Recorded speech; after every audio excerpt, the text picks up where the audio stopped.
art has ceased to be a puncture point, punctum, but it serves the dominant uh, trajectory. At the time of the pre-avant-garde movements, something like Dada, something like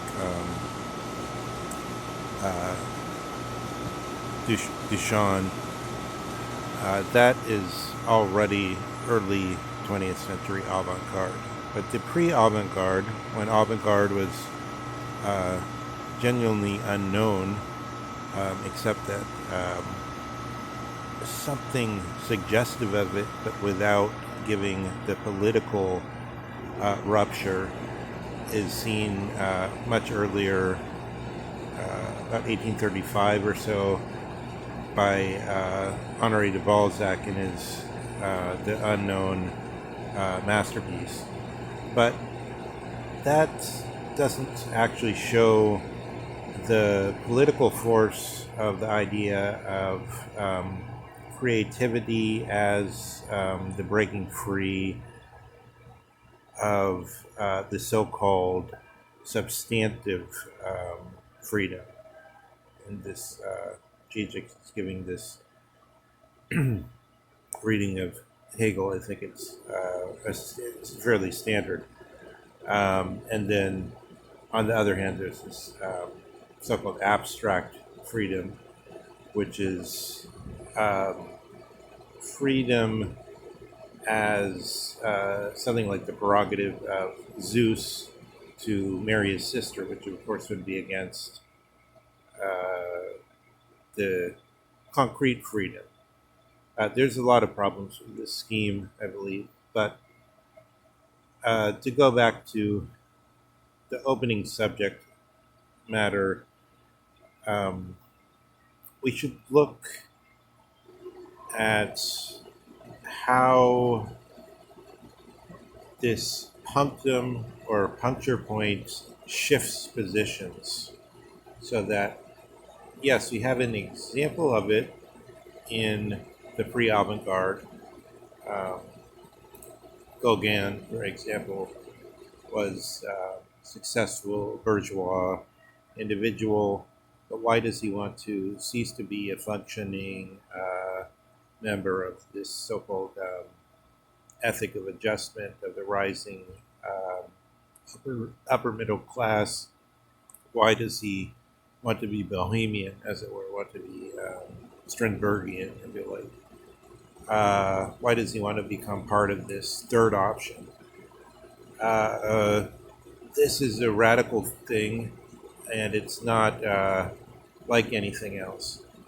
As soon as we make it into a generality and then we pretend that the current art system has anything to do with punctum in this sense, anything to do with the break from the two freedoms, we delude ourselves. So we have to ask, where is the punctum today? That's a question that I raise in this audio file, in this, uh,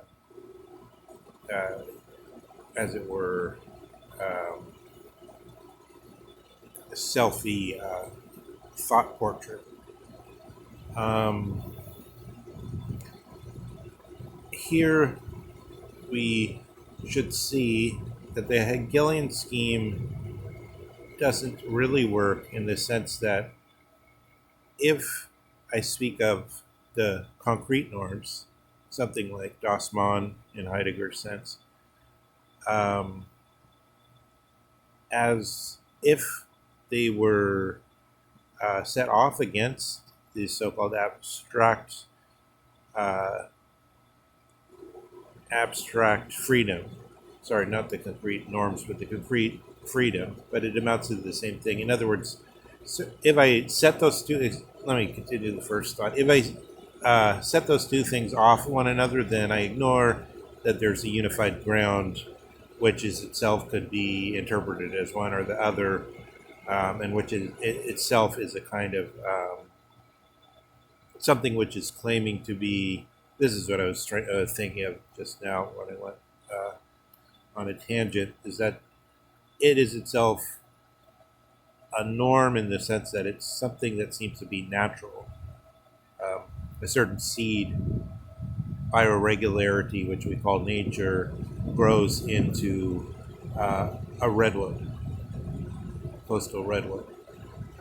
Human life, when it is in these mystical bonds of the ethos by the powers of the sunken world or the earth magic or the geomancy, the telluric radiation seems to hold it in place in a way that we can count on it. Some things in social life seem to be something we can always uh, count on, uh, but are they?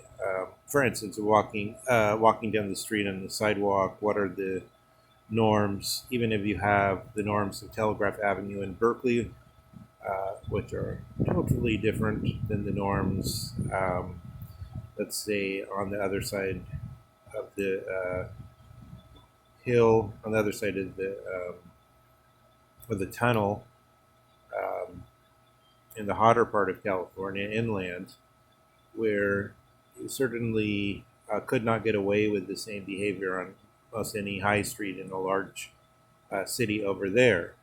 But nonetheless, these so called concrete norms are predictable, more or less predictable. But if we attack the issue radically by saying that the other side of it is the abstract norms has this prerogative to do anything,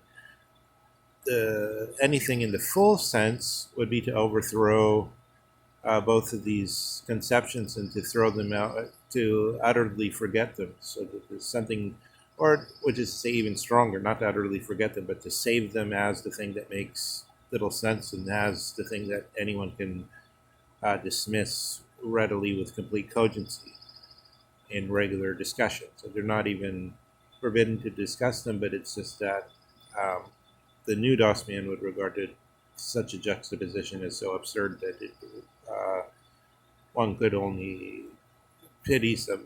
What do you do with a man that believes in such a thing? Would be the going opinion.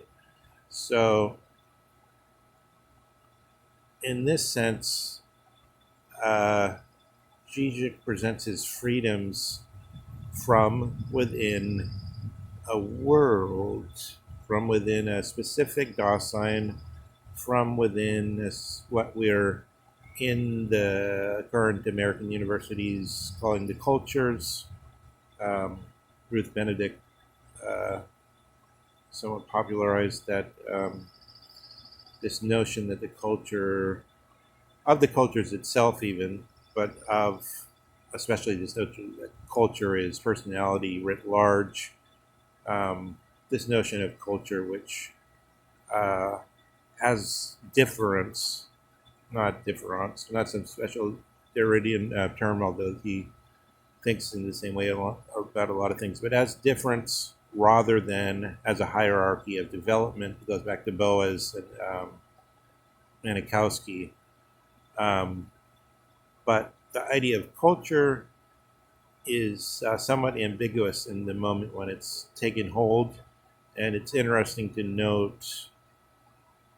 So, again, just to reiterate, I'm saying culture is a world, is a specific Dasein, and there's some evidence for that in looking at Zizek as being part of a certain culture, which may be the global totalitarian liberalism, which then has a certain view that says, here's what the forms of freedom are, and we can observe them out of the most mundane parts of daily life and confirm them as proper phenomenological descriptions. One may describe things this way, but nonetheless, that's within a certain sense of what's cogent, what makes sense, a certain world. Um, so that if we go to, going back to what I was saying, if we go to Japan at the time of World War II, this is when Yukio Mishima was saying this is the second time the Japanese had been forced to look at themselves in the mirror. But there's some scholars that say this and also Ruth Benedict's book on the chrysanthemum and the sword, which was a study made in order to inform the Americans about who their enemy was, woke them up in a way that they ceased to be Japanese looking at everybody else as barbarians. Um, is it gaijin? Is that the right word? I'm not sure. But in any case, as them and the outsiders. And uh, suddenly came in, according to Mishima, this uh, monoculture goes into culture amongst other cultures, but not just according to Mishima, but according to the many scholars in Japan who then became something like anthropologists.